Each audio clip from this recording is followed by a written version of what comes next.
Yo estaba frente al refrigerador cuando escuché el grito. Ni pienses en tocar esa comida. La familia de mi marido viene a cenar aquí.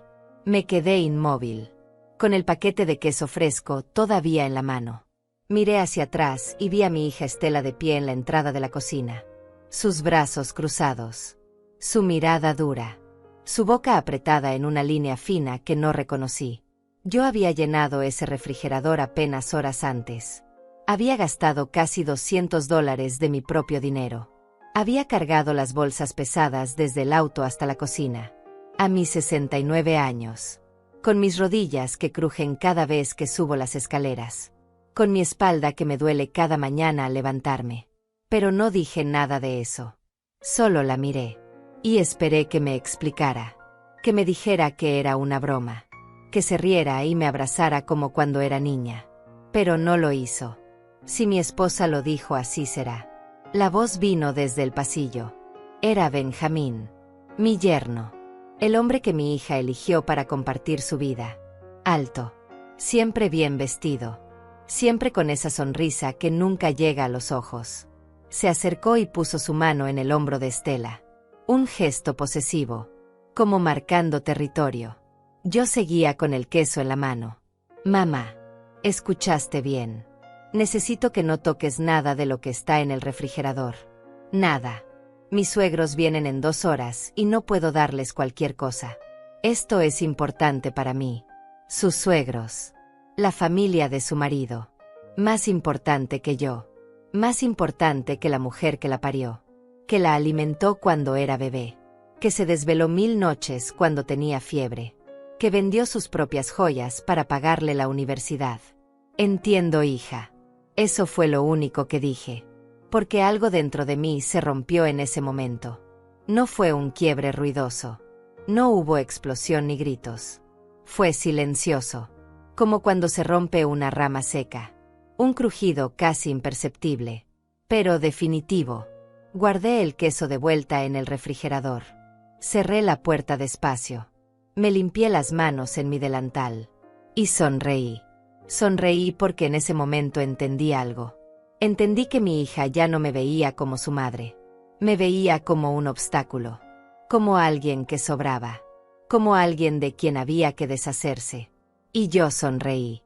Porque decidí que si iban a tratarme así, entonces yo también tomaría mis propias decisiones. Voy a mi cuarto. Que disfruten la cena. Caminé hacia las escaleras. Sentí sus miradas en mi espalda. Pero no me volteé. Subí cada escalón con la espalda recta. Con la cabeza en alto. Aunque por dentro todo me temblaba. Llegué a mi habitación y cerré la puerta. Me senté en el borde de la cama. La misma cama donde dormí con mi esposo durante 30 años. Donde lloré cuando murió hace 10 años. Donde me quedé sola. Completamente sola. Hasta que Estela me convenció de venir a vivir con ella. Esto es tu casa también, mamá. Siempre vas a tener un lugar con nosotros. Eso me dijo hace 2 años. Cuando vendí mi pequeña casa para ayudarla con el enganche de esta. Cuando puse todo mi dinero en esta propiedad que supuestamente era para las dos. Para la familia. Para tener un lugar donde estar juntas. Mentiras. Todo fueron mentiras. Me levanté y caminé hacia la ventana. Desde ahí podía ver el jardín. Las rosas que yo misma planté. El pequeño árbol de limón que sembré cuando me mudé. Las macetas de hierbas que cuido cada mañana. Todo eso lo hice yo. Con mis manos. Con mi esfuerzo. Abajo escuché risas. Música. El timbre de la puerta. Los suegros habían llegado. Escuché a Estela recibirlos con esa voz dulce que ya no usaba conmigo. Escuché a Benjamín ofrecerles bebidas. Escuché el ruido de platos. El tintineo de copas. Y yo estaba arriba. En mi cuarto. Como si fuera una niña castigada. Como si hubiera hecho algo malo. Pero mi único crimen fue comprar la comida que ahora ellos estaban disfrutando. Me senté en mi silla junto a la ventana. La que traje de mi antigua casa. La única pieza de mobiliario que Estela me permitió conservar. Todo lo demás lo vendimos o lo regalamos. Porque según ella esta casa tenía su propio estilo. Y mis cosas viejas no combinaban. Saqué mi celular del bolsillo. Lo miré por un momento. Pensé en llamar a mi hermana Teresa. Contarle lo que había pasado. Pero ¿qué iba a decirle? Que mi propia hija me había prohibido comer en mi propia casa. Sonaría ridículo. Sonaría como si yo estuviera exagerando. Como si fuera una vieja dramática buscando atención. Guardé el teléfono. Y me quedé ahí sentada. Mirando por la ventana. Viendo cómo oscurecía el cielo. Pasaron las horas. Escuché cuando los suegros se fueron. Escuché cuando Estela y Benjamín subieron a su habitación. Escuché cuando todo quedó en silencio. Entonces bajé. Con cuidado. Sin hacer ruido. La casa estaba oscura excepto por la pequeña luz sobre la estufa. Caminé hacia la cocina. Vi los platos sucios apilados en el fregadero. Las copas con restos de vino. Los restos de comida en la mesa. Mi comida. La comida que yo compré. Que yo pagué. Y de la cual no probé ni un bocado. Abrí el refrigerador. Busqué algo para comer. Pero casi todo estaba vacío. Se habían comido casi todo. Solo quedaban algunas sobras en contenedores de plástico. Tomé uno. Era arroz. Frío. Lo comí así. De pie. Frente al refrigerador abierto. Con la luz iluminando mi rostro cansado. Y mientras comía ese arroz frío entendí algo más. Entendí que esto no era nuevo. Esto había estado pasando poco a poco. Tan despacio que no me di cuenta. Como cuando el agua se calienta gradualmente y la rana no salta porque no percibe el peligro hasta que es demasiado tarde. Los pequeños desprecios. Los comentarios. Las miradas. Todo había sido parte de un plan. De empujarme hacia un rincón. De hacerme sentir que yo sobraba. Que era una carga. Que debía estar agradecida por tener un techo sobre mi cabeza. Pero ese techo también era mío. Yo puse $50,000 para comprarlo. Todo lo que tenía ahorrado. Todo lo que mi esposo y yo juntamos durante años. Se lo di a Estela. Porque confié en ella. Porque era mi hija. Porque pensé que me cuidaría como yo la cuidé a ella. Cerré el refrigerador. Lavé el contenedor vacío.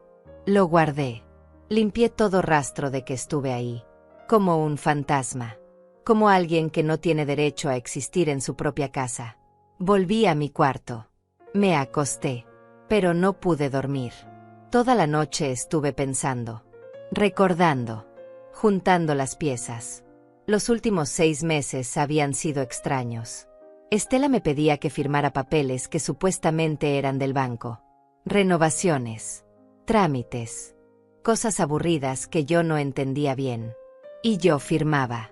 Porque confiaba. Porque era mi hija. Pero ahora me preguntaba qué había firmado exactamente. ¿Qué documentos eran esos? ¿Por qué Estela insistía tanto? ¿Por qué siempre había prisa? ¿Por qué no podía leerlos con calma? Me levanté antes del amanecer. Salí de mi cuarto sin hacer ruido. Bajé a la sala. Busqué en el escritorio donde Estela guarda los papeles importantes. Pero estaba cerrado con llave. Busqué la llave en los lugares obvios. Pero no la encontré. Entonces fui a mi cuarto y saqué mi caja de documentos personales. Busqué la escritura original de la casa. El documento que probaba que yo puse mi dinero aquí. Que esta casa también era mía. No estaba. La escritura no estaba donde yo la había dejado.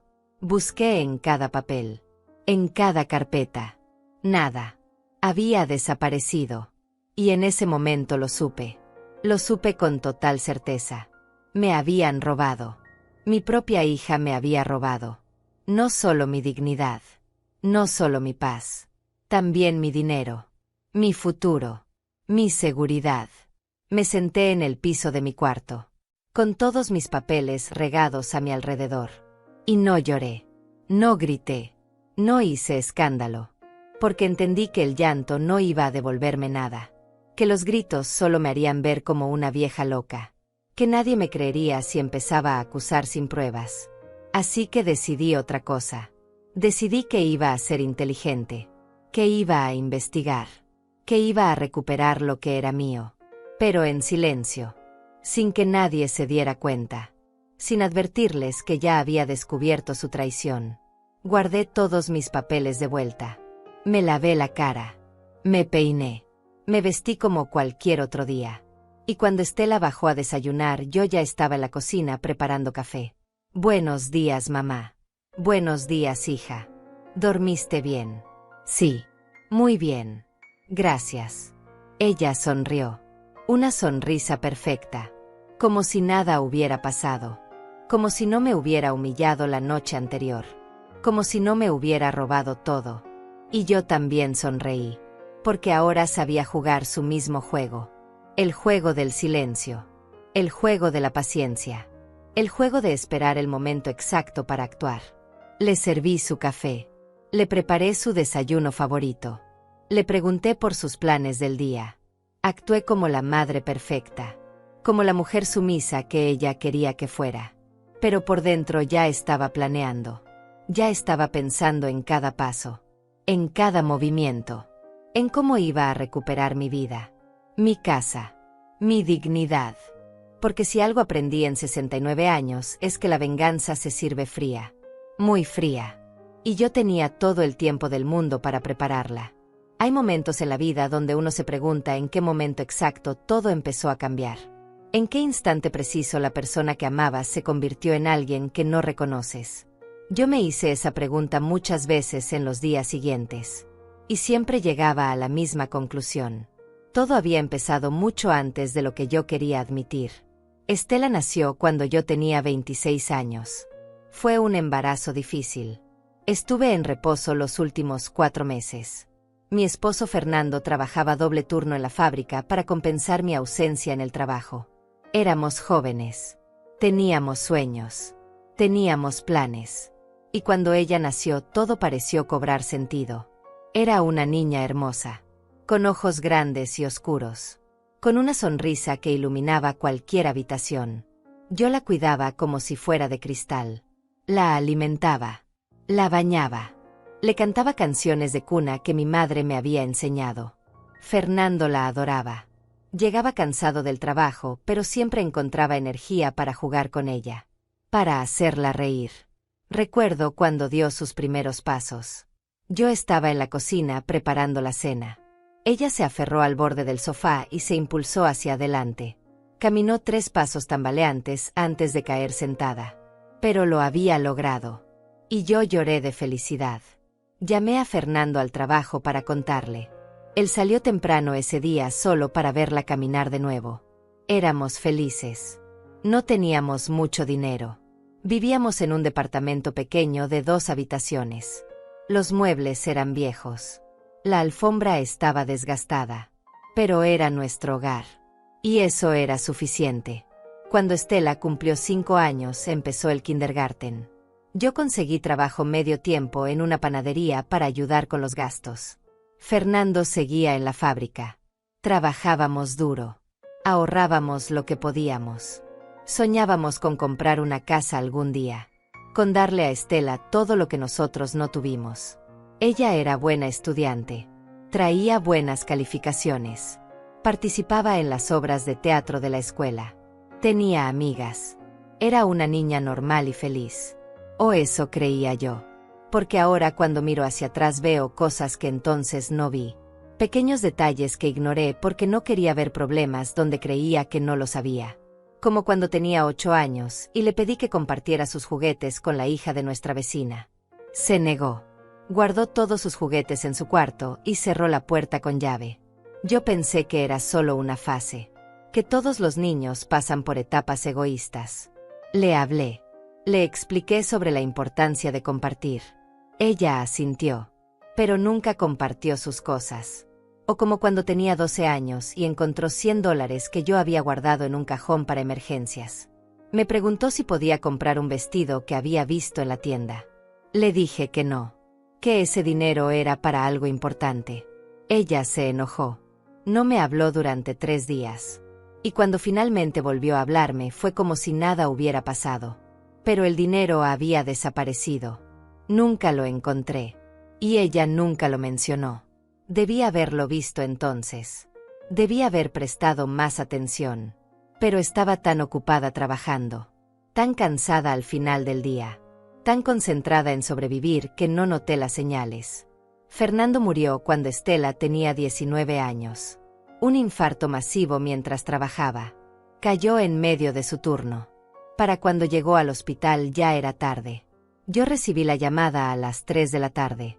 Mi vida se partió en dos ese día. Un antes y un después. Un mundo con Fernando y un mundo sin él. Estela no lloró en el funeral. Eso me sorprendió.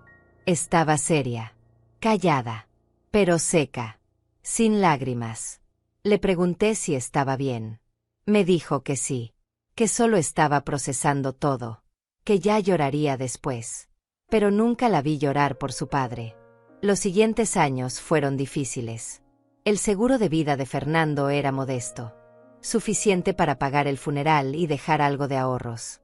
Yo seguía trabajando en la panadería, pero ahora también limpiaba casas los fines de semana. Necesitaba dinero para la universidad de Estela. Ella quería estudiar administración de empresas. Era una carrera cara, pero yo estaba dispuesta a hacer lo necesario. Vendí las herramientas de Fernando. Vendí su auto. Vendí algunas joyas que tenía guardadas. Todo para pagar la colegiatura, para comprarle libros, para darle dinero de transporte y comida. Yo comía menos. Usaba la misma ropa durante años. No me compraba nada innecesario. Todo era para ella. Todo. Durante la universidad Estela venía a casa solo cuando necesitaba dinero. Llamaba. Decía que tenía gastos imprevistos, que necesitaba pagar un proyecto, que había una cuota especial. Y yo le daba lo que pedía, sin preguntar, sin dudar, porque era mi hija, porque pensaba que estaba invirtiendo en su futuro. Se graduó con honores. Yo estuve en la ceremonia, orgullosa, emocionada, llorando de felicidad. Había valido la pena.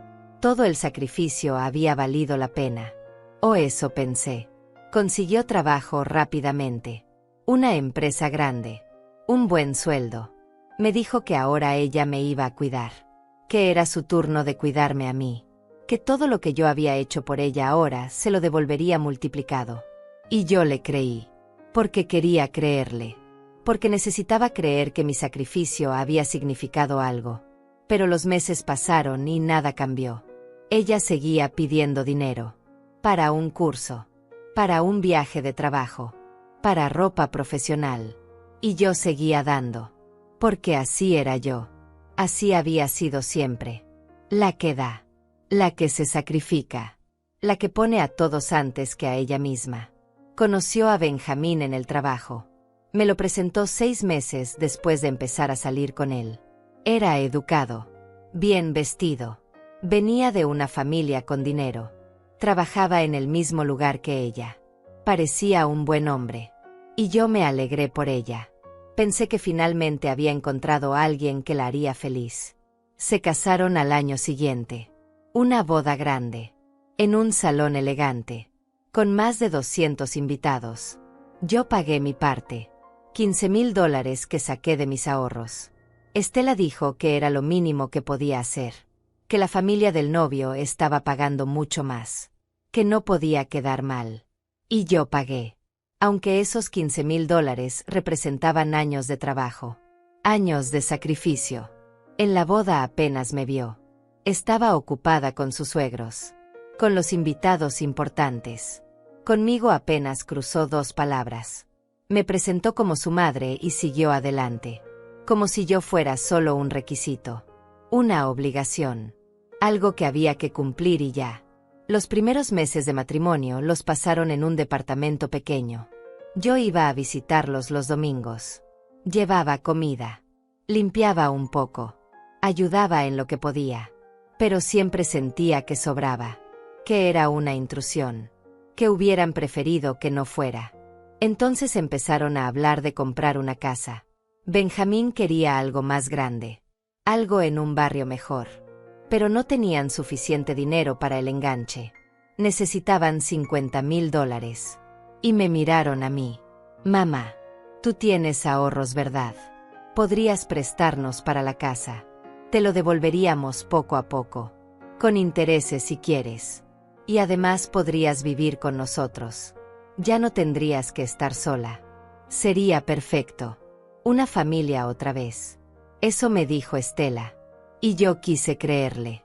Quise creer que me estaba incluyendo en su vida. Que me estaba dando un lugar en su hogar.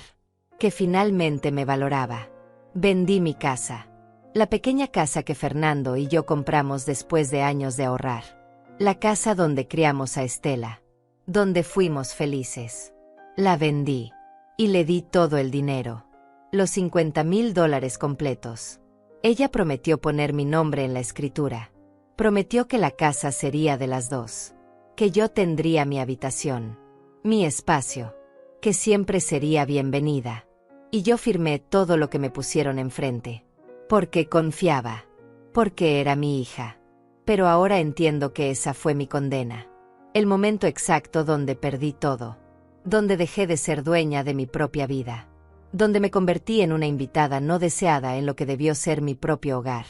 Los primeros meses en la casa nueva fueron tolerables. Estela todavía mantenía las apariencias. Me saludaba por las mañanas. Me incluía en algunas conversaciones. Me permitía cocinar y participar en las decisiones del hogar. Pero había algo raro. Algo que no podía identificar bien. Una tensión invisible que flotaba en el aire cada vez que yo entraba a una habitación. Benjamín trabajaba hasta tarde. Llegaba cansado y se encerraba en su estudio. Estela pasaba horas en su teléfono. Yo me mantenía ocupada limpiando, cocinando, cuidando el jardín, tratando de ser útil, tratando de justificar mi presencia en esa casa que también era mía, aunque cada vez lo sentía menos. Un día encontré unos papeles sobre la mesa del comedor. Eran documentos del banco. Los vi por casualidad mientras limpiaba. No era mi intención leer nada privado. Pero mi nombre apareció en una de las páginas. Y eso llamó mi atención. Era un documento sobre la hipoteca de la casa. Leí rápidamente tratando de entender. Había números, términos legales que no comprendía bien. Pero una cosa quedó clara. Mi nombre no estaba en la escritura como propietaria. Solo aparecía como referencia. Como alguien que había aportado dinero. Pero no como dueña. Sentí algo frío recorrerme el cuerpo. Tomé el papel con manos temblorosas. Lo leí de nuevo. Más despacio. Tratando de encontrar mi nombre en la lista de propietarios. Pero no estaba. Solo aparecían Estela Herrera y Benjamín Reyes. Nadie más. Escuché pasos en las escaleras. Rápidamente dejé el papel donde estaba y seguí limpiando. Estela entró a la sala. Me miró con esa expresión que había empezado a usar conmigo. Esa mezcla de fastidio y superioridad. ¿Qué haces, mamá? Limpiando, hija. Solo limpiando. Ella tomó los papeles de la mesa y se fue sin decir más. Yo me quedé ahí parada. Con el trapo en la mano. Con el corazón acelerado. Con 1000 preguntas en la cabeza. Esa noche no pude dormir. Le daba vueltas a lo que había visto. Tal vez lo había entendido mal. Tal vez mi nombre estaba en otros documentos. En la escritura original. Estela me había prometido que me incluiría. Que la casa sería de las dos. Ella no me mentiría. No podía mentirme. Pero la duda estaba plantada. Y como una mala hierba empezó a crecer. A extenderse. A contaminar cada pensamiento. Los días siguientes empecé a prestar más atención. A notar cosas que antes pasaba por alto. Como las veces que Estela me pedía firmar papeles sin dejarme leerlos bien. Decía que eran trámites del banco. Renovaciones. Cosas aburridas que no valía la pena revisar. Y yo firmaba. Confiada. Porque era mi hija. Pero ahora esas firmas me perseguían. ¿Qué había firmado exactamente? ¿Qué documentos eran esos? ¿Por qué tanta prisa siempre? ¿Por qué no podía tomarme mi tiempo para leer? Una tarde, mientras Estela estaba en el trabajo, busqué en el escritorio de la sala. Necesitaba encontrar la escritura de la casa. Necesitaba ver mi nombre ahí. Necesitaba confirmar que todo estaba en orden. Que yo solo estaba siendo paranoica. Pero el escritorio estaba cerrado con llave. Busqué la llave en los lugares obvios. En el cajón de la cocina. En el librero. En la repisa de entrada. Nada. La llave no aparecía. Intenté abrir con un clip. Con una horquilla del pelo. Pero no funcionó. El escritorio permanecía cerrado. Guardando sus secretos. Protegiéndolos de mí. Entonces recordé que yo tenía mi propia copia de documentos. Cuando vendí mi casa guardé todo en una caja especial. Papeles importantes. El acta de matrimonio con Fernando. Su certificado de defunción. Recibos de pagos. Y supuestamente la escritura de esta casa. La prueba de que yo había puesto mi dinero aquí. Subí a mi cuarto. Saqué la caja de debajo de mi cama. La abrí con manos temblorosas. Busqué entre todos los papeles. Revisé cada documento. Cada carpeta. Cada sobre. La escritura no estaba. Simplemente no estaba donde yo la había dejado. En su lugar había un recibo. Un comprobante de que yo había transferido $50,000 a la cuenta de Estela. Pero nada más. Ningún documento que probara mi propiedad sobre la casa. Me senté en el piso. Con todos los papeles regados alrededor mío. Tratando de recordar.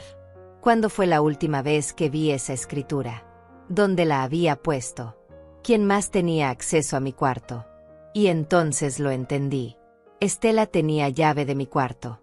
Yo misma se la había dado. Para que pudiera entrar a limpiar cuando yo no estuviera. Para que pudiera usar el baño si el suyo estaba ocupado. Nunca pensé que la usaría para robarme. Pero ahora era obvio. Ella había entrado. Había buscado en mis cosas. Había tomado el único documento que me protegía. Y lo había destruido. O escondido. O lo que fuera que hiciera con él. Guardé todos los papeles de vuelta en la caja. La cerré. La escondí en un lugar diferente. En el fondo de mi closet. Detrás de cajas viejas. Donde nadie pensaría buscar. Esa noche Estela llegó tarde del trabajo.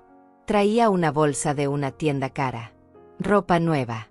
Zapatos. Cosas que costaban cientos de dólares. La vi desempacar todo en su cuarto. Quitando etiquetas. Probándose frente al espejo. Feliz. Despreocupada. Y yo pensé en mis $50,000. En cómo ese dinero representaba años de mi vida. Años de trabajo. De sacrificio. De levantarme temprano y acostarme tarde. De comer poco para ahorrar más. De no comprarme nada. De vivir con lo mínimo. Todo para tener seguridad. Para tener algo propio. Para no ser una carga para nadie. Y ahora ese dinero estaba pagando su ropa cara. Su vida cómoda. Su casa grande. Mientras yo no tenía nada.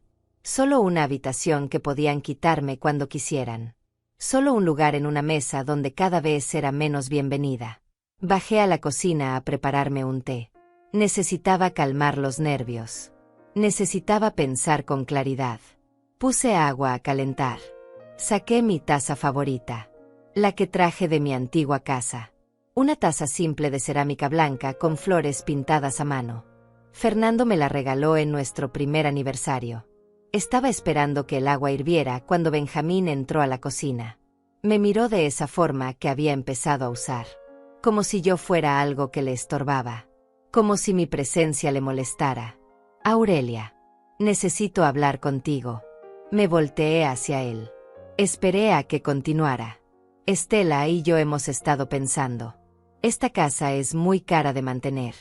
Los servicios. Los impuestos.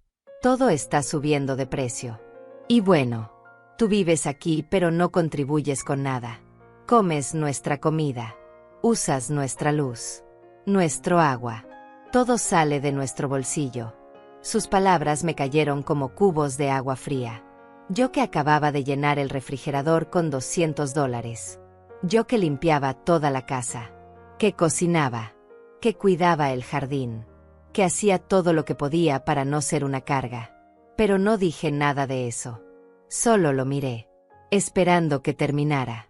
Así que pensamos que sería justo que pagaras algo. Una renta mensual. No mucho. Solo $500. Para ayudar con los gastos. Es lo mínimo realmente. Cualquier cuarto en este vecindario cuesta el doble.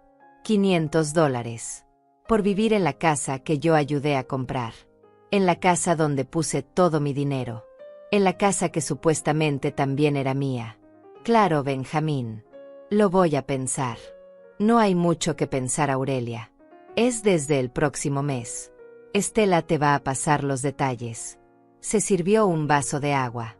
Lo bebió despacio, mirándome, como esperando que yo dijera algo, que protestara, que me negara. Pero yo permanecí callada, inmóvil, con mi taza vacía en las manos.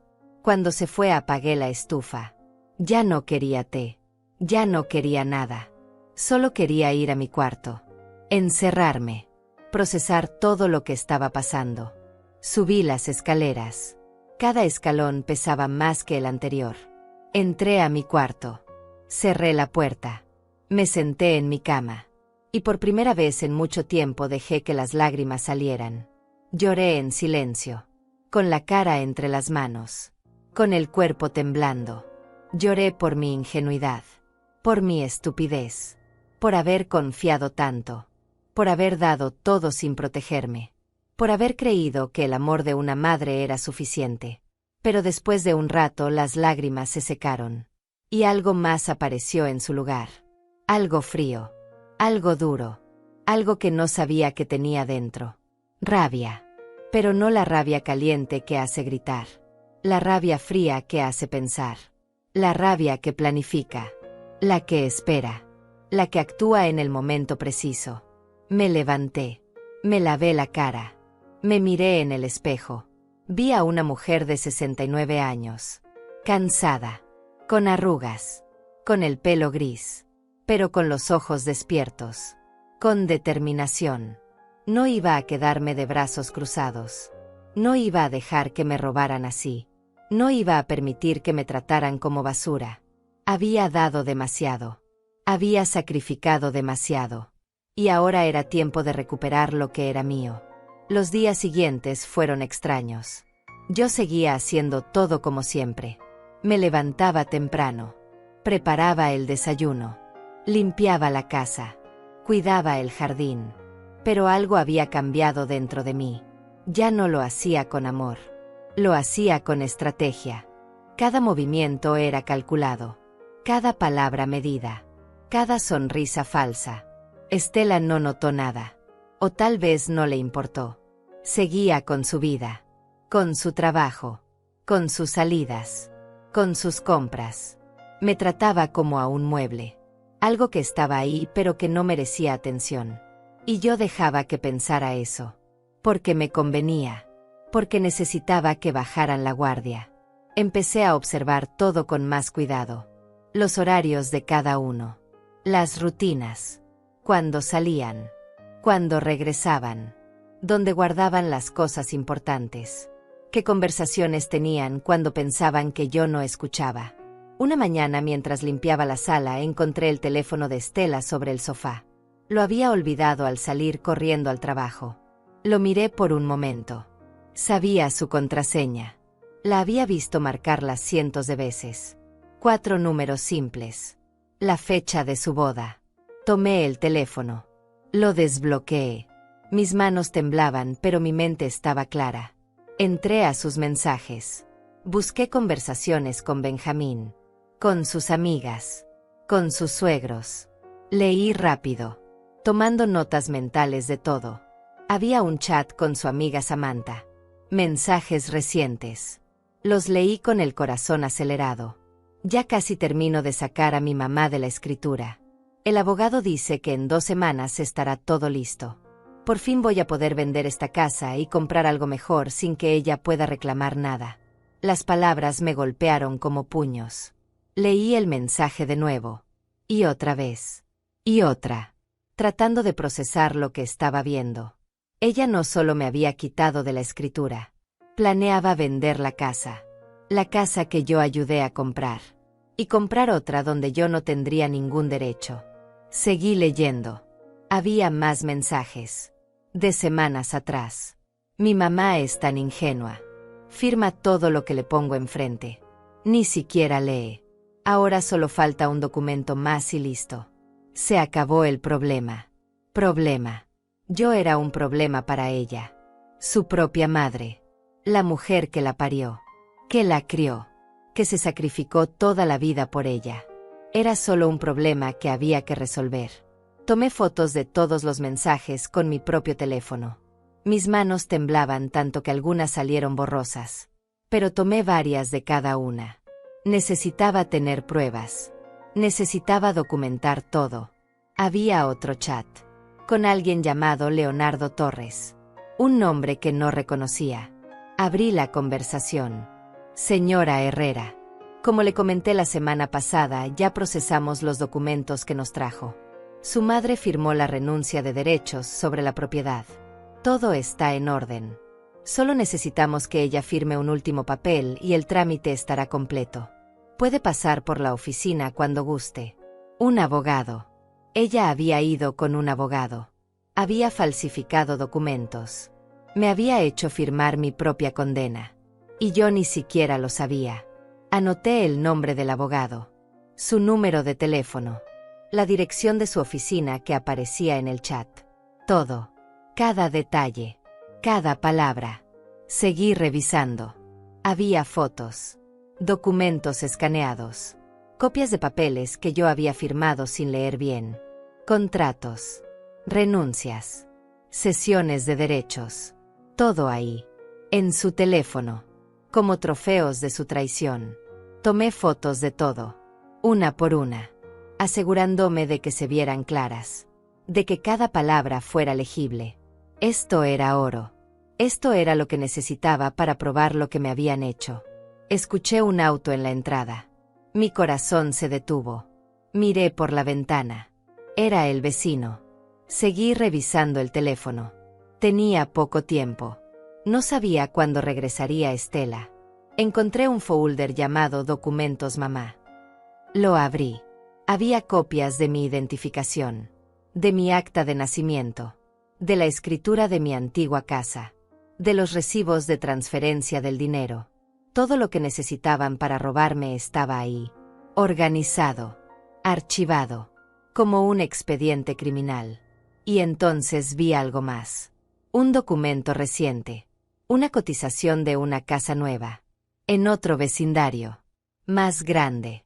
Más cara. Con fecha de la semana pasada. Ya estaban buscando dónde mudarse. Ya estaban planeando dejarme en la calle. Tomé fotos de todo. Después borré el historial de llamadas y mensajes para que no supiera que había entrado a su teléfono. Lo dejé exactamente donde lo encontré. En el mismo ángulo. En la misma posición. Subí a mi cuarto. Cerré la puerta. Me senté en la cama. Conecté mi teléfono a mi computadora vieja. La que traje de mi casa anterior. Transferí todas las fotos. Las guardé en una carpeta oculta. Hice copias en una memoria USB que tenía guardada. No podía arriesgarme a perder esas pruebas. Mientras transfería los archivos, pensaba en todo lo que había visto.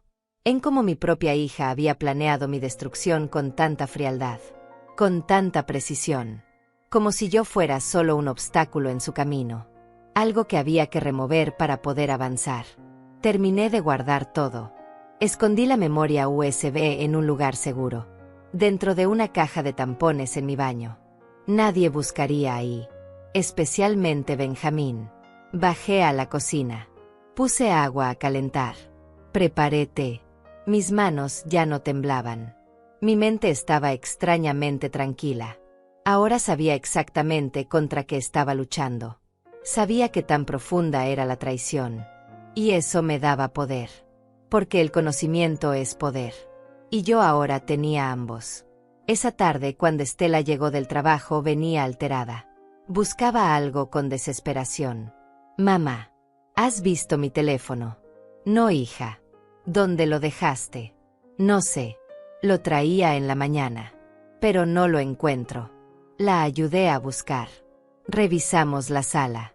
La cocina. Su cuarto. Actuaba preocupada. Solidaria. Como la madre perfecta que ella creía que todavía era. Aquí está. Estaba entre los cojines del sofá. Lo tomó con alivio. Revisó rápidamente sus mensajes. Sus llamadas. Todo parecía estar en orden. No sospechó nada. ¿Por qué lo haría? Yo solo era su madre ingenua. La vieja tonta que firmaba lo que le ponían enfrente. Gracias, mamá. De nada, hija. Se fue a su cuarto. Yo me quedé en la sala, mirando por la ventana, viendo cómo oscurecía el cielo. Pero ya no me sentía perdida. Ya no me sentía víctima. Ahora sabía exactamente qué hacer. Los siguientes días los pasé investigando. Busqué en internet sobre el abogado Leonardo Torres. Encontré su página web. Su oficina estaba a media hora de distancia. Leí sobre los servicios que ofrecía. Bienes raíces. Herencias. Contratos. Exactamente lo que Estela necesitaba para robarme. También busqué información sobre mis derechos. Sobre qué podía hacer si alguien me había hecho firmar documentos bajo engaño. Leí artículos legales, foros, testimonios de otras personas que habían pasado por situaciones similares. Tomé notas. Guardé enlaces. Me preparé. Una tarde, mientras Estela y Benjamín estaban en el trabajo, fui al banco. El mismo banco donde habíamos tramitado la hipoteca de la casa. Pedí hablar con un ejecutivo. Me atendió una mujer joven, de unos 30 años, con una sonrisa profesional. Buenos días, señora. ¿En qué puedo ayudarla? Necesito información sobre una propiedad. Soy copropietaria, pero no tengo copia de los documentos. Quiero saber cómo puedo obtenerlos. Me pidió mi identificación. La entregué. Escribió algo en su computadora. Frunció el ceño. Señora Herrera, según nuestros registros, usted no aparece como propietaria de ninguna propiedad. Eso es imposible. Yo puse $50,000 para el enganche de una casa. Tengo el comprobante de transferencia. Le mostré el recibo que había guardado. Ella lo revisó. Escribió más en su computadora.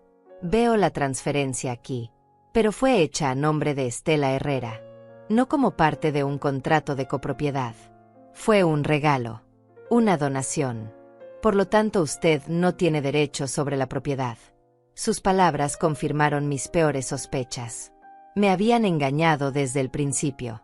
Nunca hubo intención de ponerme en la escritura. Todo fue un plan para quitarme mi dinero. ¿Hay algo que pueda hacer? Tendría que consultar con un abogado, señora. Nosotros solo manejamos la parte financiera. Pero si usted firmó documentos donde renunció a sus derechos, va a ser difícil recuperar algo. Le agradecí. Salí del banco. Caminé hasta una banca en el parque cercano. Me senté.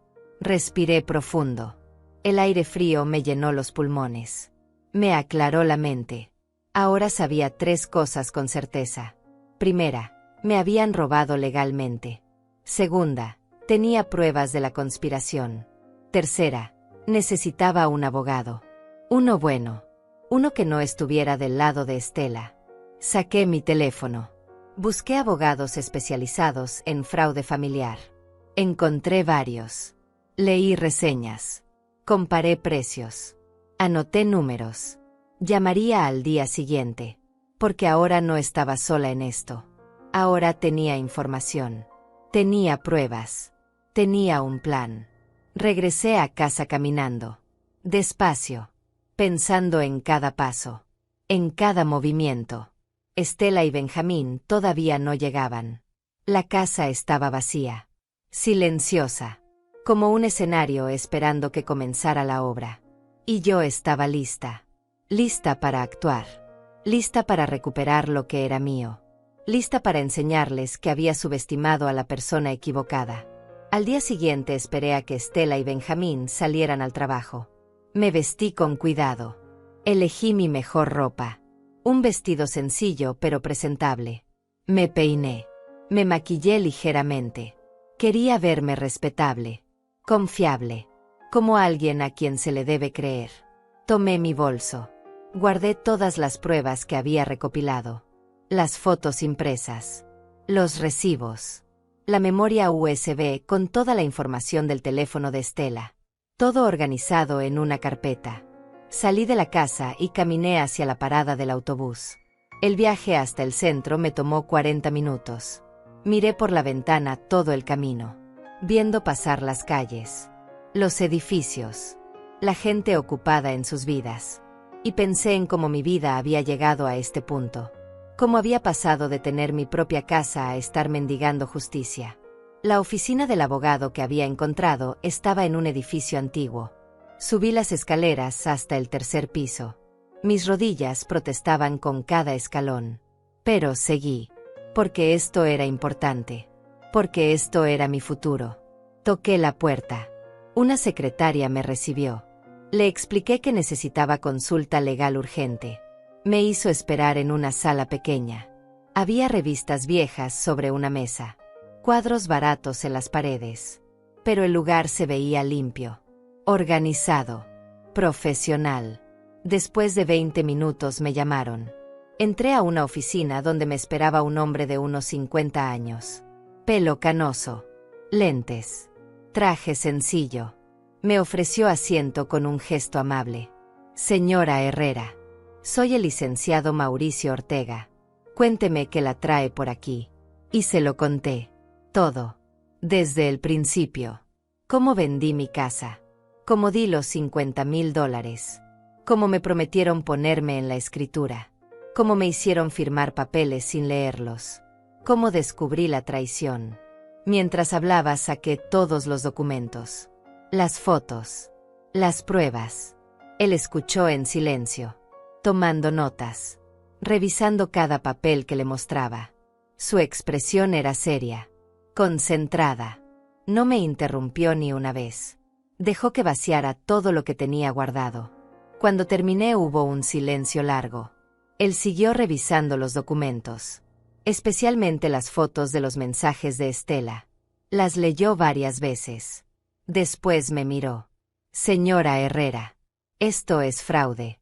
Abuso de confianza. Posiblemente falsificación de documentos. Su hija y su yerno pueden enfrentar cargos penales serios. Yo solo quiero recuperar mi dinero. O mis derechos sobre la casa. Lo que sea justo. Entiendo. Pero necesito ser honesto con usted. Esto va a ser difícil. Usted firmó documentos renunciando a sus derechos. Aunque lo haya hecho sin entender completamente lo que firmaba, el hecho es que hay su firma ahí. Eso complica las cosas. Pero tengo pruebas de que me engañaron. Los mensajes. Las conversaciones. Todo está ahí. Sí. Y eso es bueno. Muy bueno. Esto demuestra intención de fraude. Premeditación. Eso no sirve. Podemos presentar una demanda por fraude y nulidad de documentos. Pero necesito que entienda que esto puede tomar tiempo. Meses. Tal vez un año o más. Mis esperanzas se desplomaron un poco. Un año. Podía sobrevivir un año más en esa casa. Soportando el desprecio. La humillación. Pagando renta por algo que debería ser mío. ¿Cuánto costaría todo esto? Mis honorarios son de $200 por hora. Para un caso como este estamos hablando de aproximadamente $10,000 en total. Tal vez más dependiendo de qué tan complicado se ponga. $10,000. No los tenía. Apenas tenía 5,000 ahorrados. Lo último que me quedaba de toda una vida de trabajo. Él debió notar mi expresión porque agregó. Puedo hacer algo por usted, señora Herrera. Puedo trabajar con un adelanto de $3,000. Y el resto lo pagamos cuando ganemos el caso. Cuando recupere su dinero. Pero necesito ser claro. Si perdemos, usted igual tendría que pagar mis honorarios completos. Era un riesgo. Pero ¿qué opción tenía? Quedarme callada y perder todo. O pelear y tal vez recuperar algo. Acepto. ¿Qué necesita que haga? Primero necesito que firme un contrato conmigo. Después vamos a solicitar al registro público copia de todos los documentos relacionados con la propiedad. Vamos a pedir copias certificadas de todo lo que su hija presentó. Y vamos a preparar una demanda formal. ¿Cuánto tiempo toma eso? Un mes aproximadamente para reunir todo. Después presentamos la demanda. Su hija y su yerno serán notificados. Van a tener que responder. Ahí es cuando las cosas se ponen interesantes. Van a saber que fui yo. Van a saber que los demandé. Sí. No hay forma de evitarlo. Pero señora Herrera, Usted tiene derecho a defenderse, a pelear por lo que es suyo. No deje que el miedo la detenga ahora. Tenía razón. Ya había llegado hasta aquí. Ya había descubierto la verdad. Ya tenía las pruebas.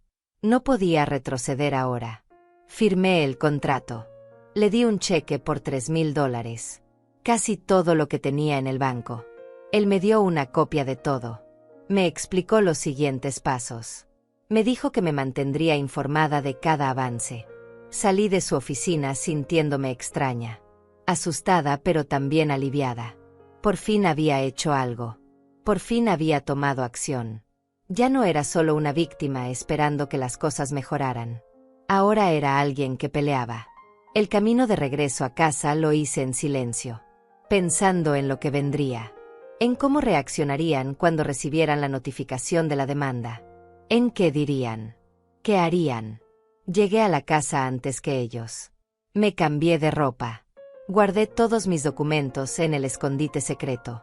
Empecé a preparar la cena como si nada hubiera pasado, como si hubiera sido un día normal. Cuando llegaron los saludé como siempre. Estela apenas me miró. Benjamín ni siquiera respondió mi saludo. Cenamos en silencio, cada uno en su propio mundo. Y yo observaba, guardaba cada detalle, cada gesto de desprecio, cada momento de humillación, porque todo eso me daba más fuerza para seguir adelante. Los días siguientes fueron de espera. El licenciado Ortega me llamaba cada semana para actualizarme. Había solicitado los documentos al registro público. Estaba revisando todo, preparando la estrategia legal. Me pedía paciencia. Mientras tanto yo seguía documentando todo en casa. Cada vez que Estela me trataba mal, cada comentario, cada desprecio. Empecé a grabar conversaciones en mi teléfono. Con cuidado, sin que se dieran cuenta. No sabía si servirían legalmente, pero quería tener todo registrado. Un día llegó un sobrecertificado al correo. Era del registro público. Documentos que el abogado había solicitado. Lo tomé antes que nadie lo viera. Lo guardé en mi cuarto. Esa noche lo abrí con manos temblorosas. Dentro había copias de todo. La escritura de la casa solo con los nombres de Estela y Benjamín. Los documentos que yo había firmado renunciando a derechos que ni siquiera sabía que tenía. Todo estaba ahí, en blanco y negro. La prueba de mi ingenuidad, de mi estupidez, de cómo me habían usado. Pero también había algo más. Inconsistencias. Fechas que no coincidían. Firmas que parecían diferentes. El abogado había marcado varios puntos con notas adhesivas. Esto es útil. Esto lo podemos usar. Posible falsificación. Sentí una chispa de esperanza. Tal vez había una oportunidad. Tal vez podía ganar esto. Pasaron 3 semanas más. El licenciado Ortega me citó en su oficina. Cuando llegué tenía todo preparado sobre su escritorio. Un montón de papeles organizados. Documentos legales. La demanda lista. Señora Herrera, estamos listos. Voy a presentar la demanda mañana. En 2 o 3 días su hija y su yerno recibirán la notificación. Quiero que esté preparada para su reacción. No va a ser agradable. Lo sé. Estoy lista. También necesito advertirle. Es posible que intenten intimidarla. Que la presionen para que retire la demanda. Que la amenacen con echarla de la casa. Si eso pasa me llama inmediatamente. Tenemos recursos legales para protegerla. Le agradecí. Salí de su oficina con una mezcla de miedo y determinación. En 2 días todo explotaría. En 2 días ya no habría vuelta atrás. Esa noche casi no dormí. Pensaba en todas las posibilidades. En todas las formas en que esto podía salir mal. Pero también pensaba en la justicia. En recuperar mi dignidad. En demostrarles que no podían simplemente robarme y salirse con la suya. El licenciado presentó la demanda un viernes. Me llamó para confirmar. Ya está hecho, señora Herrera. Ahora solo queda esperar. El fin de semana fue eterno. Cada vez que sonaba el timbre mi corazón se aceleraba. Pero no pasó nada. Estela y Benjamín seguían con su vida normal. ajenos a lo que venía. El lunes por la mañana llegó el cartero. Tocó el timbre. Yo abrí la puerta. Traía 2 sobrecertificados. Uno para Estela Herrera. Otro para Benjamín Reyes. Demanda por fraude y nulidad de documentos. Firmé de recibido. Tomé los sobres. Los miré por un momento largo. Este era el momento. El punto sin retorno. Podía esconderlos. Tirarlos. Fingir que nunca llegaron. O podía dejarlos donde Estela los encontrara. Y enfrentar las consecuencias. Los dejé sobre la mesa del comedor. En un lugar visible. Donde no pudieran perderse.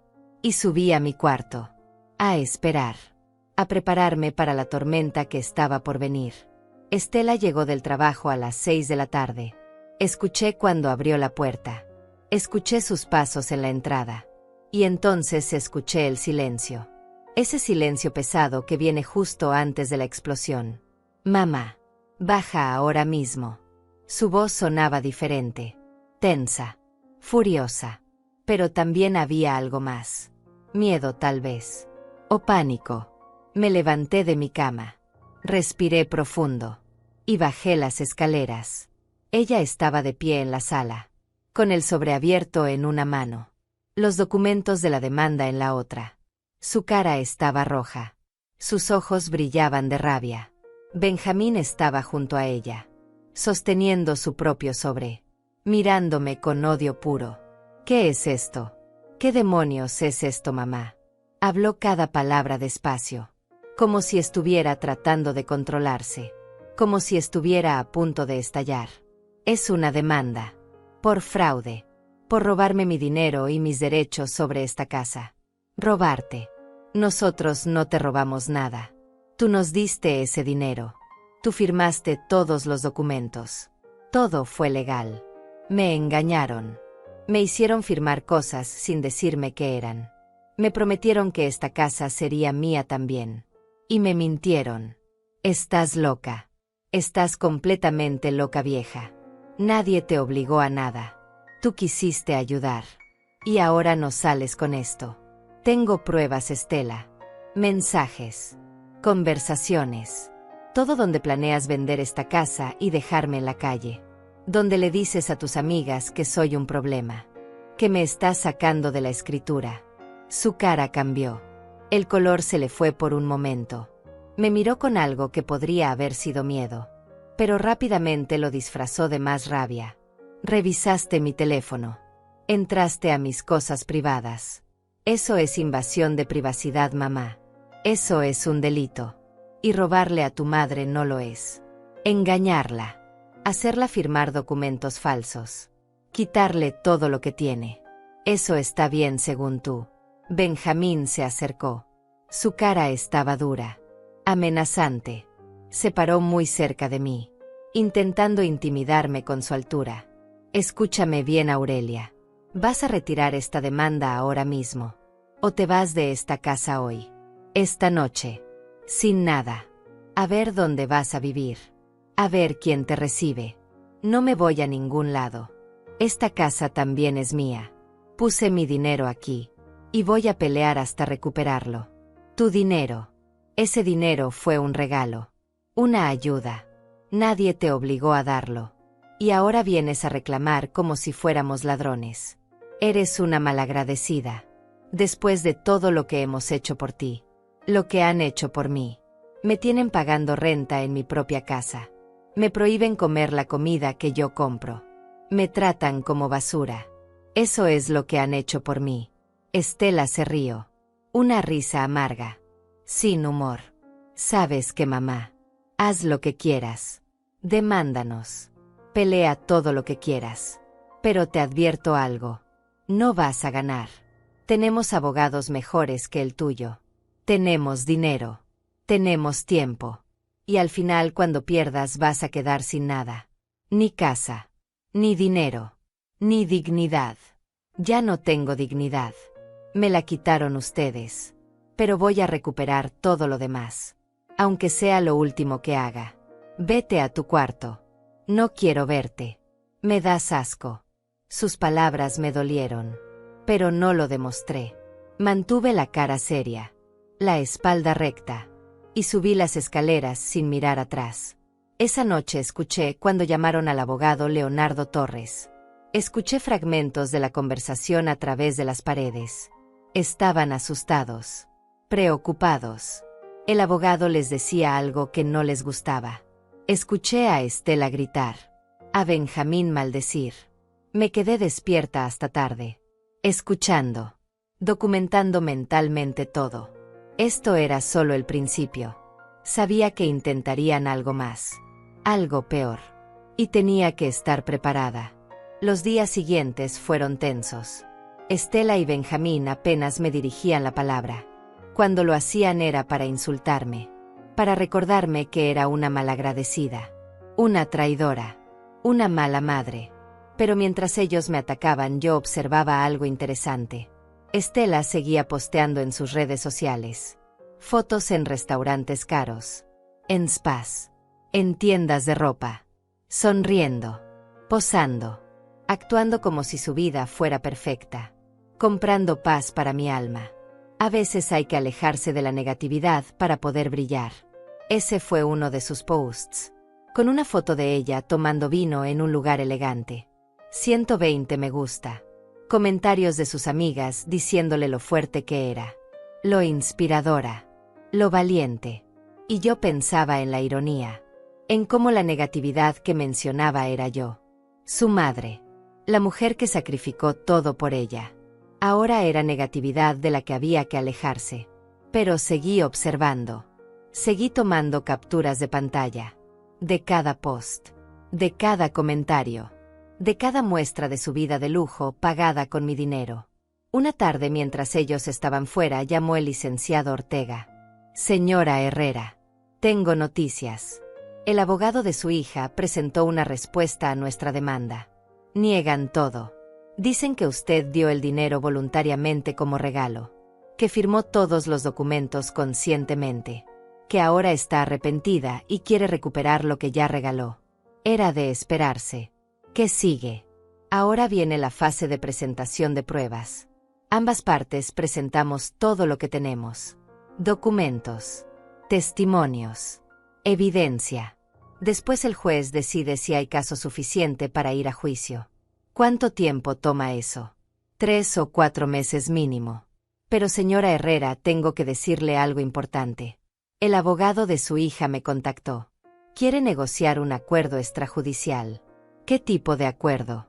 Ofrecen devolverle $20,000, a cambio de que retire la demanda y firme un documento renunciando a cualquier derecho futuro sobre la propiedad.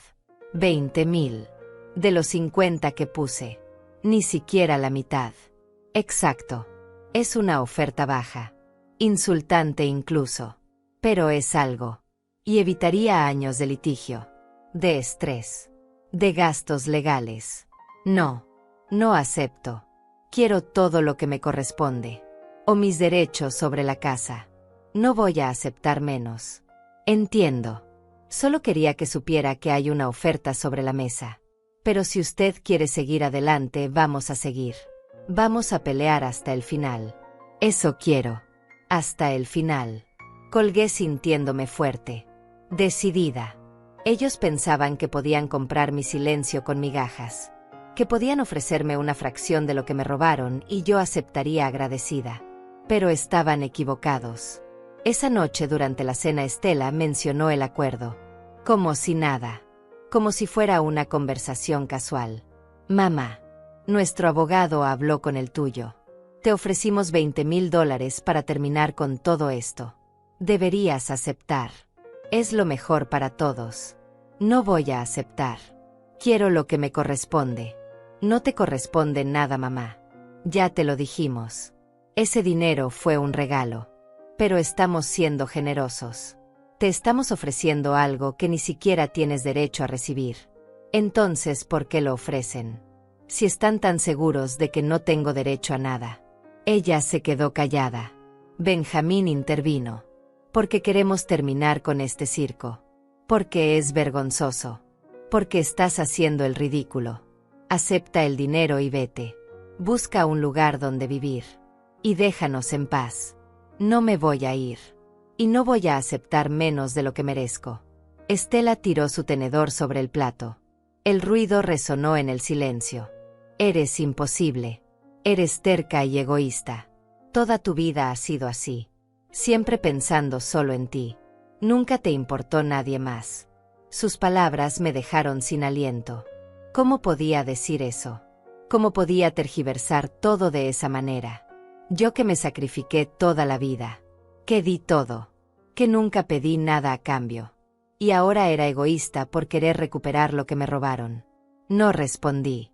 Me levanté de la mesa. Guardé mi plato. Y subí a mi cuarto. Porque sabía que si me quedaba diría cosas de las que podría arrepentirme. Cosas que podrían usarse en mi contra.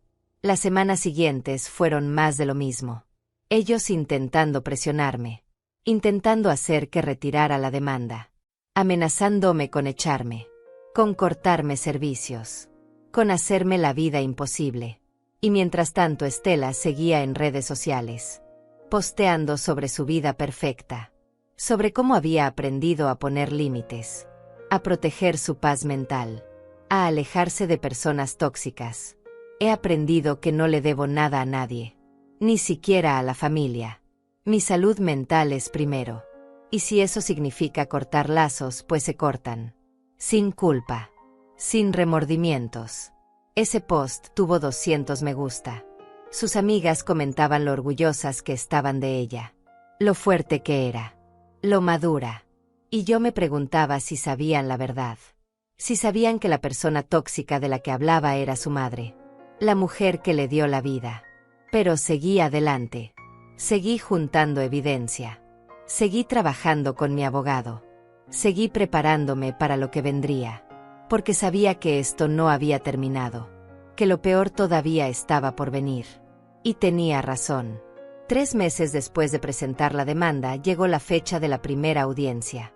El licenciado Ortega me había preparado para este momento. Me explicó qué esperar. Cómo comportarme. Qué decir y qué no decir. Pero nada podía prepararme realmente para lo que sentí al ver a mi propia hija sentada al otro lado de la sala del tribunal. Llegué temprano. Me vestí con mi mejor ropa. Un traje sencillo que había comprado hace años para el funeral de Fernando. Me peiné con cuidado. Quería verme respetable. Digna. Como alguien que dice la verdad. Estela llegó con Benjamín y su abogado Leonardo Torres. Ella llevaba un vestido caro. Zapatos de diseñador. Maquillaje perfecto. Se veía exitosa. Profesional. Como la víctima de una madre problemática. Exactamente la imagen que quería proyectar. No me miró cuando entró. Ni una sola vez. Actuó como si yo fuera invisible. Como si yo no existiera. Y eso dolió más que cualquier insulto. El juez entró. Todos nos pusimos de pie. Era un hombre mayor. De unos 60 años. Con cara seria y anteojos gruesos. Se sentó y empezó a revisar los documentos del caso. Bien. Estamos aquí por una demanda de fraude y nulidad de documentos. La señora Aurelia Herrera contra su hija Estela Herrera y su yerno Benjamín Reyes. Licenciado Ortega. Presente su caso. Mi abogado se levantó.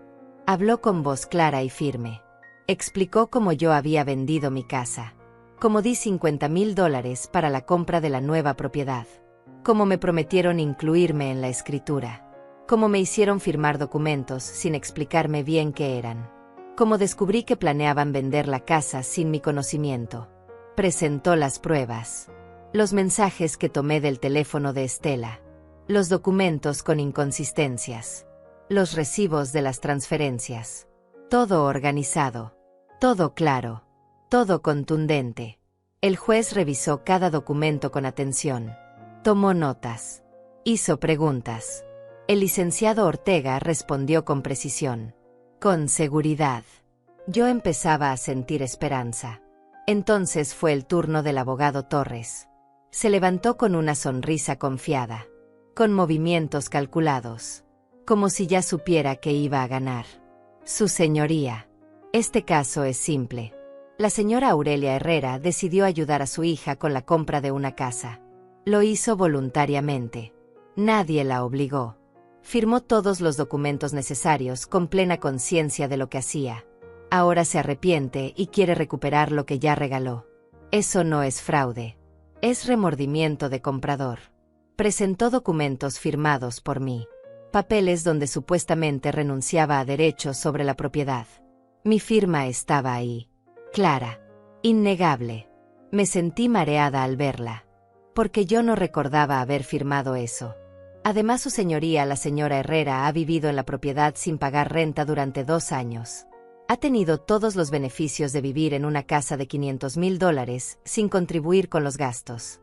Y ahora tiene el descaro de demandar a sus propios benefactores. Benefactores. Esa palabra me quemó. Como si ellos me hubieran hecho un favor.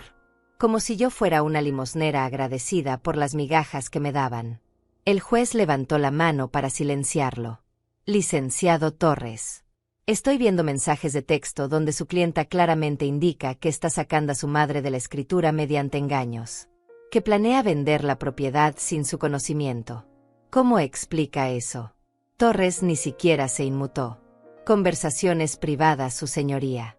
Obtenidas ilegalmente. La señora Herrera violó la privacidad de mi clienta al revisar su teléfono sin permiso. Esos mensajes no deberían ser admitidos como prueba. Fueron obtenidos por una madre preocupada que sospechaba estar siendo defraudada. No hubo hackeo. No hubo robo. Simplemente revisó un teléfono que estaba en su propia casa. Y encontró prueba de un crimen. El juez siguió revisando documentos. Hizo más preguntas a ambos lados. Yo respondí cuando me tocó hablar. Con voz temblorosa pero clara. Conté mi historia. Cómo confié en mi hija. Cómo me engañaron. Cómo descubrí la verdad. Estela también habló. Con lágrimas en los ojos. Con voz quebrada.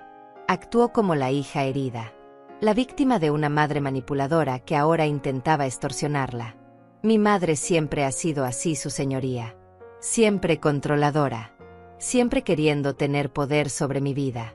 Le ofrecimos un hogar. Le dimos todo. Y ahora nos paga con esta demanda. Con estas acusaciones horribles. Me duele.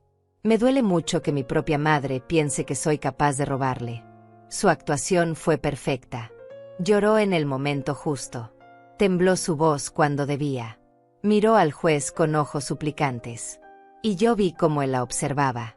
Cómo su expresión se suavizaba un poco. Y en ese momento entendí algo. Entendí que la verdad no siempre gana. Que a veces quien mejor actúa, quien mejor miente, quien tiene mejor abogado, ese es quien gana. La audiencia duró 3 horas. Al final el juez dijo que necesitaba tiempo para revisar toda la evidencia. Que daría su resolución en 2 semanas. Que ambas partes debían esperar su decisión. Salimos de la corte en silencio. Estela y Benjamín se fueron en su auto nuevo.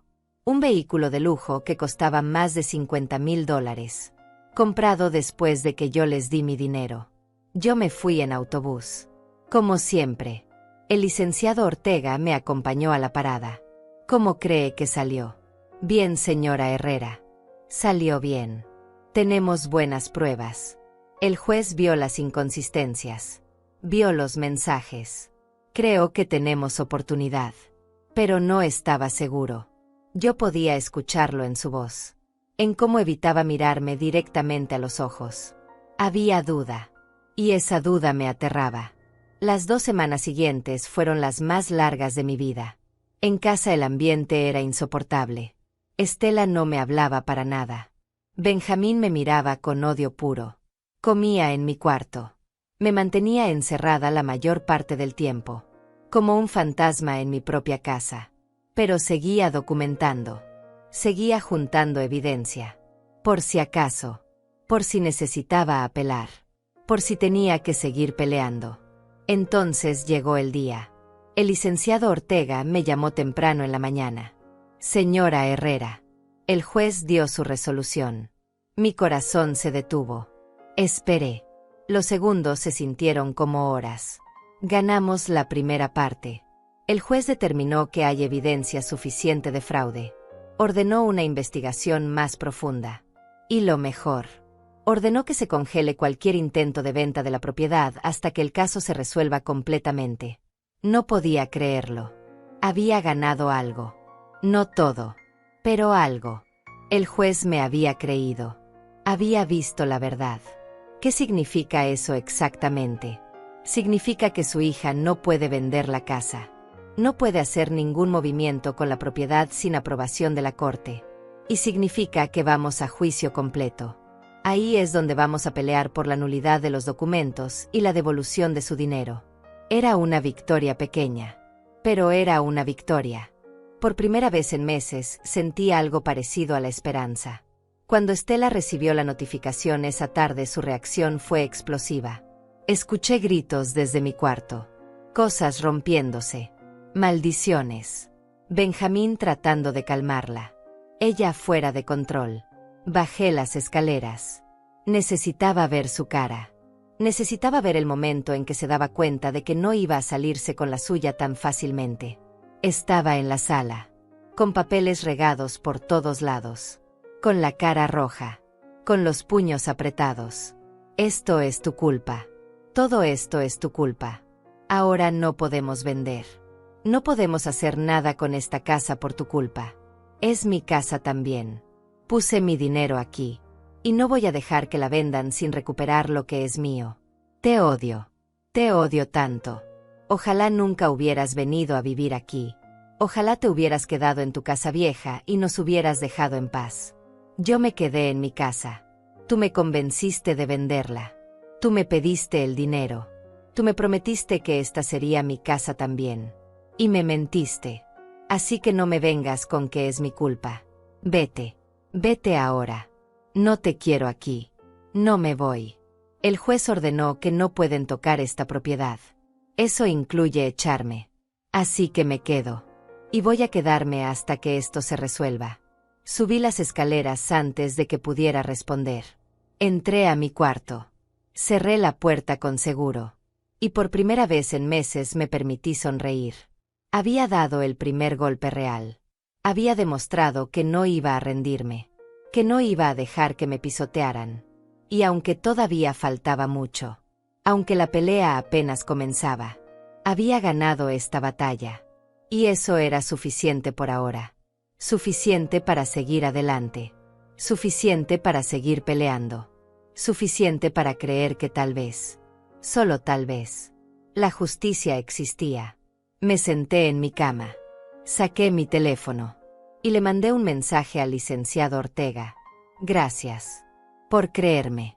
Por pelear por mí. Por no rendirse. Su respuesta llegó rápido.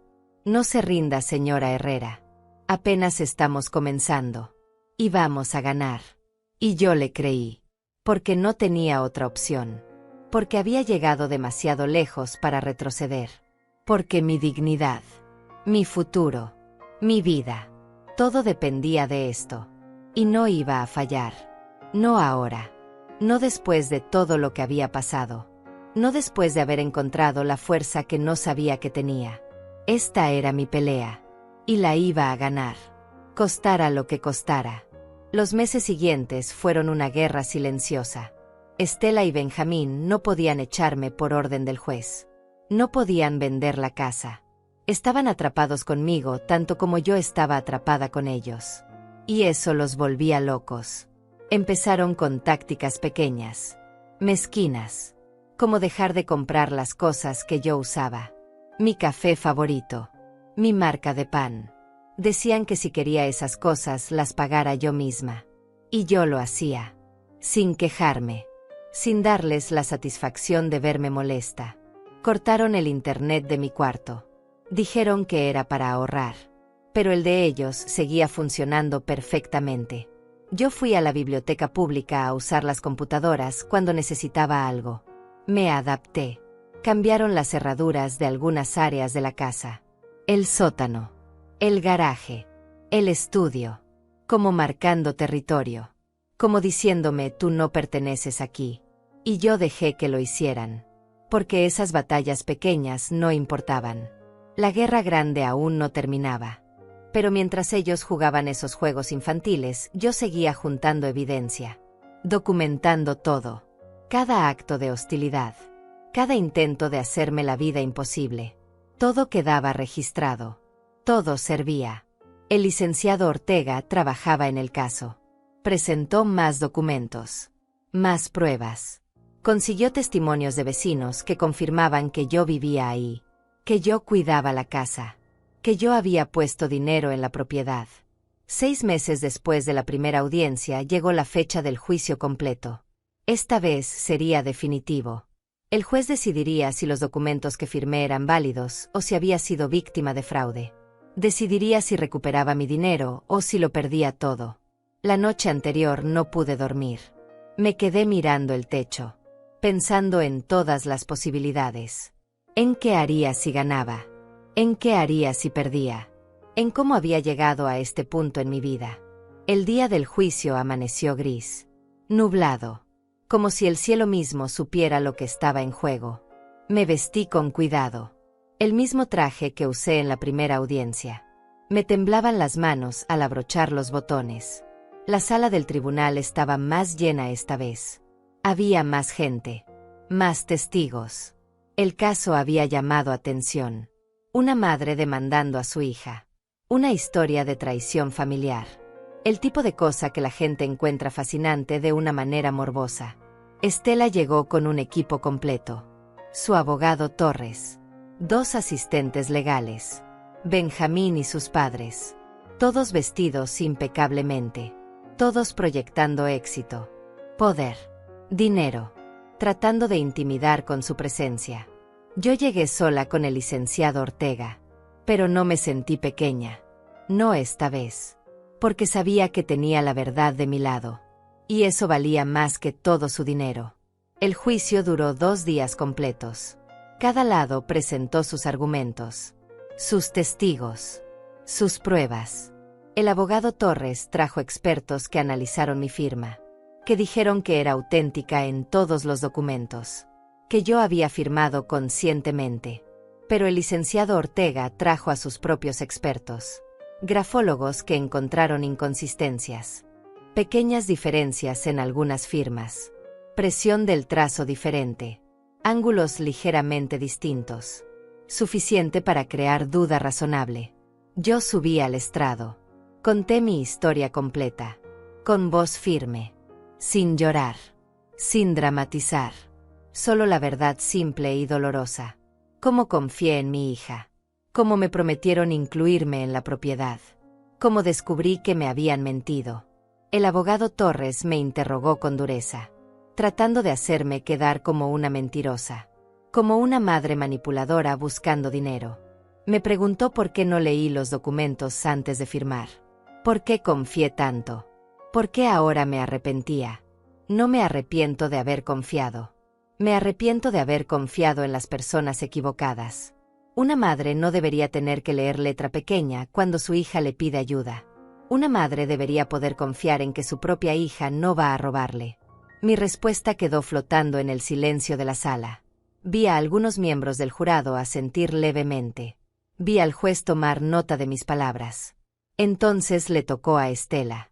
Subió al estrado con su vestido caro, su maquillaje perfecto, su actuación preparada. Lloró. Dijo que me amaba, que nunca quiso herirme, que todo fue un malentendido. Yo solo quería ayudar a mi mamá, su señoría, ofrecerle un hogar. Pero ella es muy controladora. Quiere tener poder sobre todo. Firmó esos documentos libremente. Y ahora que las cosas no salieron como ella quería, nos está castigando con esta demanda. Su voz se quebró en los momentos justos. Sus lágrimas cayeron cuando debían.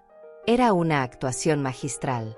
Y yo vi como algunos en la sala se conmovían, como la miraban con simpatía. Pero entonces el licenciado Ortega hizo algo brillante. Proyectó en una pantalla grande los mensajes que Estela había enviado. Las conversaciones donde planeaba sacarme de la escritura. Donde me llamaba problema. Donde se burlaba de lo fácil que era engañarme. Señorita Herrera, ¿puede explicar estos mensajes? Aquí dice textualmente: mi mamá es tan ingenua, afirma todo lo que le pongo enfrente. Esas son sus palabras, ¿verdad? La cara de Estela cambió. El color se le fue. Buscó ayuda en su abogado. Pero Torres solo pudo objetar diciendo que los mensajes habían sido obtenidos ilegalmente. El juez ya había admitido las pruebas. Ya era tarde para detenerlo. Yo estaba enojada. Estaba frustrada. No lo dije literalmente. Pero lo escribió. Lo pensó. Y más importante, lo ejecutó. Llevó a cabo un plan para defraudar a su propia madre. No fue fraude. Fue un regalo que ahora ella quiere de vuelta. Un regalo que usted planeaba asegurar mediante engaños. Un regalo del cual planeaba sacar a su madre sin su conocimiento para después vender la propiedad. Eso, señorita Herrera, no es un regalo. Eso es robo. Estela no supo qué responder. Se quedó callada, mirando a su abogado, buscando las palabras correctas. Pero no las encontró, porque no había palabras que pudieran explicar lo que había hecho. El juicio continuó. Más testigos, más documentos, más argumentos de ambos lados. Pero yo sabía que el momento crucial había pasado, cuando Estela no pudo explicar esos mensajes, cuando quedó expuesta frente a todos. El juez tomó un receso para deliberar. 3 horas que se sintieron como 3 años. Yo esperé en un banco afuera de la sala. El licenciado Ortega trataba de tranquilizarme, de darme esperanza. Pero yo estaba más allá de la esperanza. Estaba en un lugar de aceptación, de estar lista para lo que viniera. Finalmente nos llamaron de vuelta. Todos tomamos nuestros lugares. El juez entró. Su expresión era seria, imposible de leer. He revisado toda la evidencia presentada por ambas partes. He escuchado los testimonios. He analizado los documentos. Y he llegado a una conclusión. El silencio en la sala era absoluto. Nadie respiraba. Nadie se movía. Encuentro que hay evidencia suficiente de fraude. Que la señora Aurelia Herrera fue engañada mediante promesas falsas para entregar su dinero. Que firmó documentos sin comprensión completa de sus implicaciones. Y que hubo intención deliberada de excluirla de los derechos sobre la propiedad que ayudó a comprar. Mi corazón comenzó a latir más rápido. El licenciado Ortega apretó mi mano. Por lo tanto, ordeno lo siguiente. Los documentos firmados por la señora Herrera renunciando a sus derechos son nulos. La señora Herrera tiene derecho al 50% de la propiedad, o en su defecto al reembolso completo de los $50,000 que aportó más intereses acumulados que suman otros $15,000. Total $65,000. Había ganado. Después de meses de pelea, de humillación, de dudas. Había ganado. La justicia existía después de todo. Además ordeno que la señorita Estela Herrera y el señor Benjamín Reyes paguen los costos legales de la señora Aurelia Herrera. Y les impongo una multa de $10,000 por fraude intencional contra un miembro vulnerable de la familia. Escuché un grito ahogado detrás de mí. Era Estela. Su cara había perdido todo color. Benjamín la sostenía del brazo. Ambos lucían destruidos. Las partes tienen 30 días para cumplir con esta orden. O se procederá con el embargo de bienes. Caso cerrado. El golpe del mazo resonó como un trueno. Y con ese sonido terminó todo. Había ganado. Había recuperado mi dignidad. Mi dinero. Mi vida. Salí de la corte con la cabeza en alto. El licenciado Ortega me felicitaba. Me abrazaba. Celebraba la victoria. Pero yo me sentía extrañamente vacía. Porque sí había ganado dinero. Había ganado justicia. Pero había perdido a mi hija. Y esa pérdida dolía más que todo el dinero del mundo. Los 30 días que el juez les dio para pagar pasaron en una tensión insoportable. Estela y Benjamín tuvieron que pedir un préstamo. Vender su auto nuevo. Vaciar sus cuentas de ahorro. Todo para reunir los $75,000. 65 para mí. 10 de multa al Estado. Yo seguía viviendo en la casa durante ese tiempo. Pero ahora era diferente. Ahora tenía poder. Ahora tenían que tratarme con cuidado porque el juez había dejado claro que cualquier acto de hostilidad podía resultar en más sanciones. No hablábamos. Nos cruzábamos en los pasillos como fantasmas. Cada uno en su propio mundo. Esperando que terminara esta pesadilla. Aunque para cada uno la pesadilla significaba algo diferente. El día que recibí el cheque fue extraño. No hubo ceremonia. No hubo palabras. El abogado Torres vino personalmente. Me entregó el cheque. $75,000. Más de lo que había perdido. Lo tomé con manos que ya no temblaban. Que ya no dudaban. Gracias, licenciado. Él solo asintió. Se veía cansado. Derrotado. Como si esta batalla le hubiera costado más que solo tiempo y esfuerzo. Cuando se fue miré el cheque por un largo rato. Este pedazo de papel representaba mi victoria. Mi justicia. Pero también representaba el final definitivo de mi relación con mi hija. Porque después de esto no había vuelta atrás. No había forma de reparar lo que se había roto. Esa tarde llamé a un agente de bienes raíces. Le pedí que me ayudara a buscar un lugar pequeño. Un departamento de una habitación. Algo simple. Algo mío. Algo que nadie pudiera quitarme. En 2 semanas encontré el lugar perfecto. Un departamento en un edificio viejo, pero bien mantenido. Tenía una cocina pequeña. Un baño completo. Una sala con ventana grande que dejaba entrar el sol. Y un balcón diminuto donde cabían 2 macetas. Costaba $250,000. Lo compré de contado. Sin hipoteca. Sin deudas. Completamente mío. A mi nombre. Con escrituras que revisé línea por línea con mi propio abogado antes de firmar. El día de la mudanza contraté a 2 hombres para que me ayudaran. No tenía muchas cosas. Mi ropa. Mis libros. Mis fotos. La caja con los documentos importantes. Las plantas del balcón que había cuidado durante años. La taza de cerámica que Fernando me regaló. Eso era todo. Estela no salió de su cuarto cuando me fui. No hubo despedida. No hubo último abrazo. No hubo palabras de reconciliación. Solo silencio. Un silencio pesado que decía más que 1000 palabras. Benjamín estaba en la sala cuando bajé mi última caja. Me miró con algo que podría haber sido arrepentimiento. O tal vez solo era alivio de que finalmente me iba. Aurelia. Yo. Lo siento. Por todo. Fueron las únicas palabras que me dirigió en meses. No respondí. ¿Por qué? ¿Qué podía decir? Que lo perdonaba. Que todo estaba bien. Cuando nada estaba bien. Cuando nunca volvería a estar bien. Solo asentí. Y salí por esa puerta por última vez. Mi nuevo departamento era pequeño. Silencioso. Vacío. Pero era mío. Pasé la primera noche sentada en el piso. Sin muebles todavía.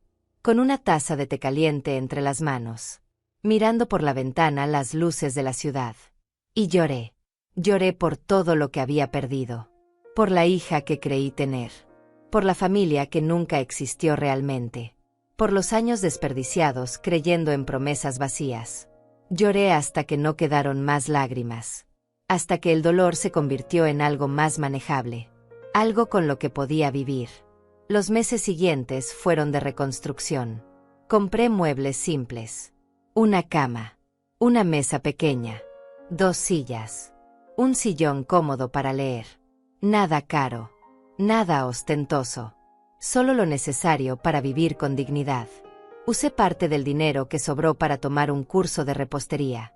Algo que siempre quise hacer, pero nunca tuve tiempo. Aprendí a hacer pasteles. Galletas. Pan artesanal. Y descubrí que tenía talento para ello. Empecé a vender mis productos a vecinos. A tienditas del barrio. No era mucho dinero. Pero era mío. Ganado con mi esfuerzo. Sin depender de nadie. Sin deber favores a nadie. Una tarde mientras regaba mis plantas en el balcón, mi teléfono sonó. Era un número desconocido. Dudé antes de contestar. Pero algo me dijo que lo hiciera. Mamá. La voz de Estela me golpeó como un puño en el estómago. No había hablado con ella en 8 meses. Desde el día que me fui de su casa. Hola, Estela. Silencio del otro lado. Respiración pesada. Como si estuviera buscando las palabras correctas. Yo solo. Solo quería que supieras que Benjamín y yo nos estamos divorciando. Él me culpa por todo lo que pasó. Por perder el dinero. Por la vergüenza. Por todo. Y yo. Yo me quedé sola, mamá. Todos me dieron la espalda. Su voz se quebró. Empezó a llorar. Y parte de mí, esa parte que siempre será su madre, quiso consolarla. Quiso decirle que todo estaría bien, que la perdonaba, que podíamos empezar de nuevo. Pero otra parte de mí, la parte que había sido traicionada, robada, humillada, esa parte se mantuvo firme. Lo siento por lo que estás pasando, Estela. De verdad lo siento. Pero no puedo ser tu apoyo ahora. No después de todo. Pero eres mi mamá. Eres todo lo que tengo. Y tú eras mi hija. Eras todo lo que yo tenía. Y me robaste. Me traicionaste. Me hiciste sentir que no valía nada. Así que no. No puedo ser lo que necesitas ahora. Tal vez algún día. Pero no ahora. Mamá, por favor. Cuídate, Estela. Te deseo lo mejor. De verdad. Pero necesito tiempo. Mucho tiempo. Colgué antes de que pudiera responder. Antes de que mi resolución se debilitara. Apagué el teléfono. Y me quedé ahí parada. Temblando. Llorando. Pero también sintiéndome fuerte. Porque había puesto un límite. Porque había elegido mi propia paz sobre la culpa. Pasaron más meses. El otoño se convirtió en invierno. El invierno en primavera. La vida continuó. Hice nuevas amigas en el edificio. Mujeres de mi edad. Viudas. Divorciadas. Mujeres con sus propias historias de dolor y supervivencia. Tomábamos té juntas los jueves. Compartíamos recetas. Reíamos. Vivíamos. Una tarde de abril estaba en mi balcón regando las plantas cuando vi algo que me hizo sonreír. Una de las suculentas que había traído de la casa de Estela había florecido. Una flor pequeña, rosada, delicada. Había sobrevivido al trasplante, al cambio, y ahora florecía más hermosa que antes. Y me di cuenta de que yo era como esa planta. Me habían arrancado de donde pensé que era mi hogar. Me habían lastimado. Casi me destruyeron. Pero sobreviví. Me adapté. Y ahora estaba floreciendo de nuevo. En mi propio espacio. En mi propia tierra. A mi propio ritmo. Esa noche me preparé una cena simple. Sopa de verduras. Pan casero. Té de hierbas. Me senté en mi pequeña mesa junto a la ventana. Comí despacio. Saboreando cada bocado. Agradeciendo cada momento de paz. No tenía mucho. No tenía la casa grande. No tenía la familia perfecta. No tenía los sueños que una vez imaginé. Pero tenía algo mejor. Tenía mi dignidad. Tenía mi paz. Tenía mi libertad. Y tenía la satisfacción de saber que no me quedé callada. Que no me dejé pisotear. Que peleé por lo que era mío. Antes de dormir escribí unas líneas en mi diario. Algo que había empezado a hacer como terapia. Y escribí la verdad más importante que había aprendido en todo este proceso. No gané porque grité más fuerte. Gané porque probé la verdad. No me rebajé a su nivel. No me llené de odio. Solo presenté los hechos. Y eso dolió más que cualquier insulto. Esa es mi victoria. No haberme convertido en lo que ellos fueron conmigo. No haber perdido mi esencia en el proceso de recuperar mi vida. Cerré el diario. Apagué la luz. Y me acosté en mi cama. En mi departamento. En mi hogar. Y por primera vez en años dormí profundamente. Sin pesadillas. Sin miedos. Solo paz. Porque había cerrado esa puerta. No por venganza. No por odio. Sino por amor. Amor propio. El tipo de amor que había olvidado que merecía. El tipo de amor que ninguna hija, ningún yerno, ninguna promesa falsa podía quitarme. Y eso era suficiente. Era más que suficiente. Era todo.